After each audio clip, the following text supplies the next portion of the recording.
Hi guys, Miss Hinch here again. How are you doing? Hope everybody's good. Before we get started with the lesson, let's go ahead and share a couple of good things or something interesting. All right, Mason, what do you have for me? Wow, that sounds like fun. Yeah. Kylie, how about you? Really? I have one of those too. And the funny thing is, let me show you this. This is what we're going to start with today's lesson. Same thing we were just talking about, right? Okay, but this cat's having a hard time. What's wrong with him? He can't seem to get a drink of water, right? Anybody have any ideas why he can't get a drink of water? Think about it, it has a little bit to do with yesterday's lesson. Elijah, what do you think? Right, exactly. Static electricity. That's what's causing it. Pretty interesting, right? So why do we need to learn about static electricity? That's why I brought it up. So, but why do we need to learn about it? Well, the state of Texas has these things called standards, and these standards are called the Texas Essential Knowledge and Skills. And for IPC, the one of the standards is that we examine electrical forces as a universal force between any two charged objects, and that's static electricity. So we're going to examine that today because of that reason, but also because we come into contact with static electricity every day. We don't even realize it sometimes. And in some cases, it can be very dangerous. Okay, so we're going to examine static electricity today. Now, in our previous lesson, we talked about how negative charges come from electrons that orbit the nucleus of an atom, and positive charges come from the protons inside the nucleus, right? If the number of neutrons and protons are equal, then the atom is neutral, and it's very happy because opposite charges attract and they want to be neutral. And that's what we talked about in our previous lesson, and that's how static electricity works, all right? So now, let's get started making some static electricity. You probably know about rubbing a balloon on your hair and it stands up to make static electricity. We usually just say static. It can be found in lightning or when you touch a doorknob and it shocks you, right? Okay, I'm going to make some static electricity now. And first, I'm going to use Mr. John Travolta here to make it. I'm just going to go over to this screen, and he's going to rub his foot on the carpet and on the rug. When he does, he builds up negative charges from doing that. And negative, we said, is attracted to positive, and metal, like the doorknob, has positive charges. So if he gets too close, those negative charges are attracted to the positive, and he gets a little shock. If he does it a whole lot, he doesn't even have to get very close before they're attracted to it, right? He said, ouch, and it does hurt sometimes, right? All right, so that I created static electricity there. So now,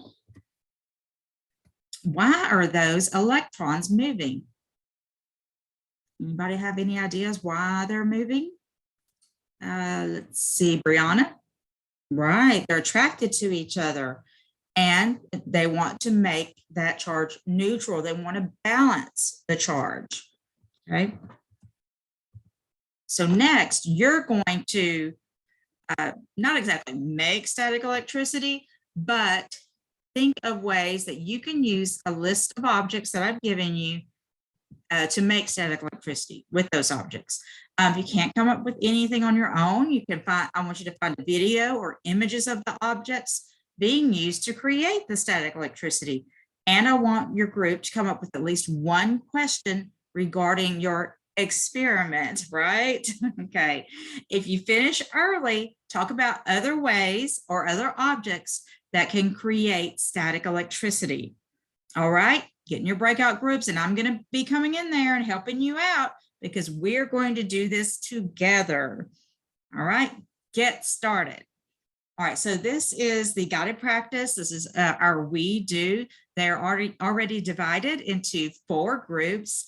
One advanced student is in each group, and one of each of the kids that need additional help are in each group also. The other students are divided equally. There should be about 4 to 5 students in each group. The students that have IEPs for reading comprehension, I'm specifically going to go into their groups and ask that student about the written material that they have found, and make sure that they understand the material, or maybe that they understand the question that they've come up with to support these students in their IEP goals. Also, if it was the same, if students had math calculation IEP goals, and we were doing a lesson with math, I would do the same thing for that.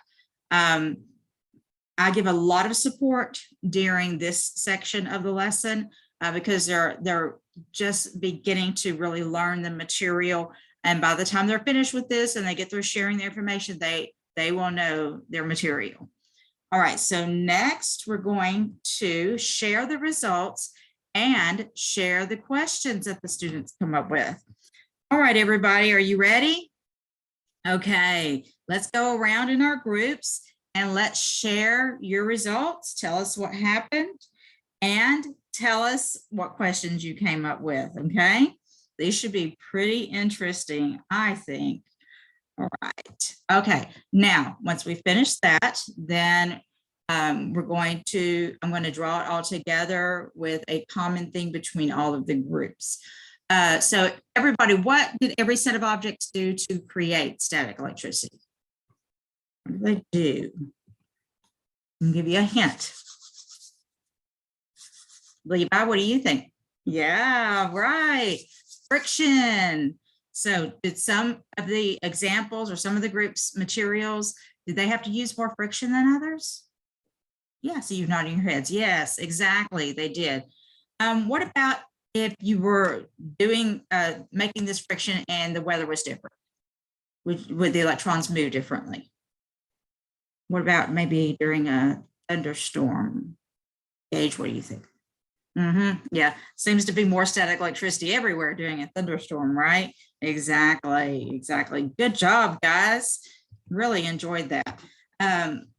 Okay, let's watch Bill Nye explain static electricity. It's just a really short clip, but while he is explaining static electricity, we're going to think about these questions. Okay, and I would normally read these out to the students and make sure they understand them. For the sake of time, I'm not going to do that right now. Okay, so now that we've talked a lot about static electricity, and it seems like it can be a lot of different places, almost anywhere, right? Could we say that it's a universal force? Nodding your heads? Yeah, I think so too, right? Also, we've seen that it's between 2 charged objects, the positive and the negative charges. So since we are observing that these two things, the universal force and the between the 2 charged objects, are we fulfilling our objective from the state of Texas, that we have examined electrical force as a universal force between any 2 charged objects? Yeah, what do you think, Luther? Yeah, me too. I believe we have, that's for sure. Okay, let's work on it some more. All right, now you're going to do some independent practice in your groups. You're going to go into the same breakout groups. You're going to do a scavenger hunt. You're going to have 3 or more QR codes that you're going to go to their website, or you can just click on the website link. And then one person's going to be the scribe, and they are going to fill out this right here. This is your exit ticket. This shows me that you understand the material. Okay, everybody's going to help fill this out. And there's your QR codes, okay? And then the scribe will turn it in to me. And after it's turned in, then each student will be sent something called an extend to the real world. This is for tomorrow's lesson. But if you finish before everybody else, you'll have some time. And I want you to be thinking about uses and other examples of static electricity. And we're going to get into that more tomorrow. Okay. All right. Everybody has their scavenger hunts sent to their group. Let's get started, but you're going to work on your own this time. I'll come around and watch you, but I want you to do it on your own. Okay. You know this stuff by now, right? Okay. Let's get started. All right. So I'll let the students work 10 to 15 minutes on this. And then they'll come back together as a group and we'll have our closing. So guys, I'm sure you all did really well in that part. And let's go back and talk about what we mentioned at the beginning. Why is it good to know how to make electricity? And can it be dangerous anywhere? Anybody want to sum that up for us? Let's see. Matthew, how about you? Yeah, good job. Good job. So is it dangerous everywhere? No, I don't think so either. But there are a few places that it is dangerous. So tomorrow's lesson, we're going to talk more about those dangers and how to avoid them. Okay. But before we go, here's a quick fact. The Empire State Building is struck by lightning approximately 23 times a year, yet it doesn't experience any damage. That's interesting, right? How can that happen? Take some time today. Think about it, and we'll come back tomorrow and we'll talk about this too. All right, everyone have a good day. If you have any questions, please let me know. Bye now. So as I finish the lesson with the students, I do try to make sure that there are no more questions from anybody in a virtual setting. I may email them just to make sure they know that they can contact me and if they have any questions about it.